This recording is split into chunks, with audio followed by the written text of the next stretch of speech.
अस्सलाम वालेकुम, welcome to our YouTube channel. कहानी शुरू करने से पहले मेरी आप सबसे गुजारिश है कि आप मेरे चैनल MS उर्दू स्टोरीज़ को ज़रूर सब्सक्राइब करें। कब्रिस्तान का राज। ये 1980 की बात है कि अली, सारा और आरफ 3 दोस्त थे। वो लाहौर की एक यूनिवर्सिटी में पढ़ते थे। अली एक बहादुर और तजस्सुस से भरपूर तालिब इल्म था, जिसे नई चीज़ों को जानने का बहुत शौक़ था। इसकी कमज़ोरी ये थी कि वो अक्सर सोचे समझे बगैर काम कर बैठता था, जबकि सारा एक समझदार और मुहतात लड़की थी। वो किसी भी नतीजे पर पहुंचने से पहले तमाम पहलुओं पर गौर करती थी। लेकिन सारा एक बहुत ही डरपोक लड़की थी।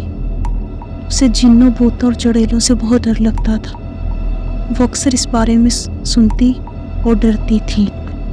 जबकि आरफ एक फ़न और अदब का दिलदादा था। वो माजी के किस्सों और लोगों की कहानियों में गुम होने का शौकीन था। यूनिवर्सिटी से फारिग होने के बाद वो तीनों दोस्त अपने आबाई गांव में एक दूसरे से मिले। पुरानी यादों को ताज़ा करते हुए अली ने तजवीज़ दी कि वो कब्रिस्तान का दौरा करें, जहाँ बचपन में अक्सर छुपन छुपाई खेलते थे। सारा को ये ख्याल पसंद ना आया। कब्रिस्तान, वो भी रात के वक्त? ना बाबा ना, मुझे बहुत डर लगता है। लेकिन अली के इसरार पर वो मान गई। आरिफ, जो हमेशा एडवेंचर के लिए तैयार रहता था, उससे तो ये तजवीज़ बहुत पसंद आई। सूरज गुरूब होने के बाद वो तीनों दोस्त कब्रिस्तान की तरफ चल पड़े। आसमान पर चांद की मध्यम रोशनी छाई हुई थी, जो ऊंची कब्रों के साए को और भी खौफनाक बना रही थी। हवा में एक अजीब सी खामोशी थी, जिसे कभी कभार कोई उल्लू की आवाज़ तोड़ती थी। अचानक इन्हीं कब्र के बीचों बीच आग जलती हुई नजर आई। वो आहिस्ता आहिस्ता इसकी तरफ बढ़ने लगे और झांकने लगे। इनकी आंखें हैरत से फट गई।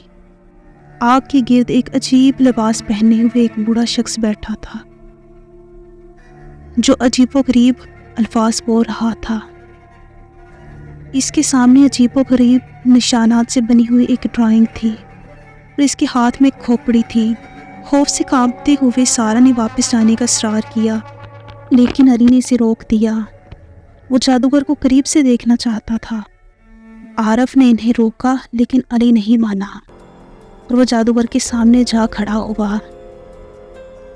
जैसे ही जादूगर ने अली को देखा, वो गुस्से से चीखा और अरबी में कुछ बुलबुलाया। अचानक अली ज़मीन पर जा गिरा, जैसे कोई अनजानी कुव्वत इसे खींच रही हो।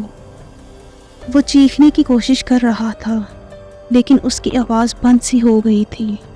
सारा और आरिफ खौफ से चीख उठे और भागने लगे, लेकिन एक नामालूम सी कुव्वत ने इन्हें भी रोक लिया।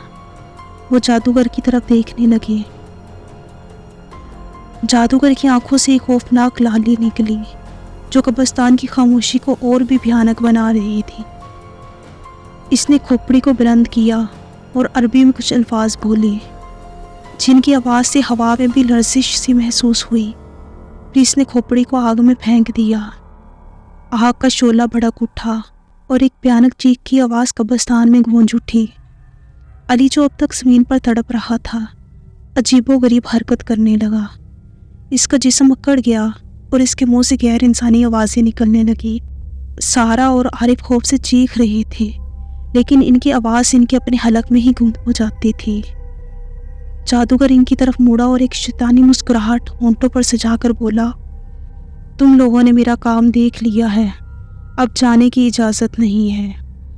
आरिफ, जो अदब और फ़न का शौकीन था, अचानक कुरान पाक की एक सूरत पढ़ने लगा।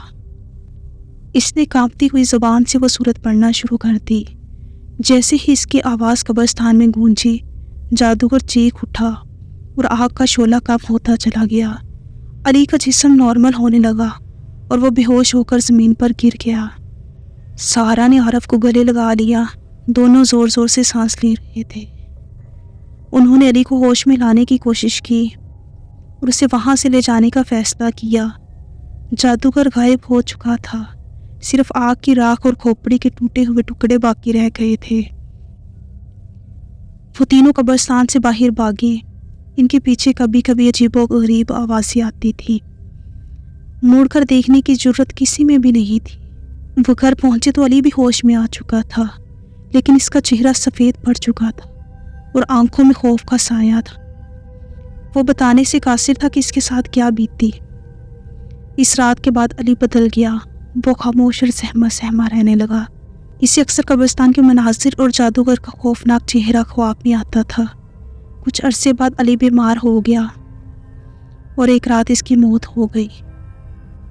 کسی کو نہیں معلوم تھا کہ کیا وہ جادو کا شکار ہوا تھا یا اس کا خوف ہی اس کی موت کا سبب بنا تھا۔ سارا اور عارف اس واقعے کو کبھی نہیں بھول سکے۔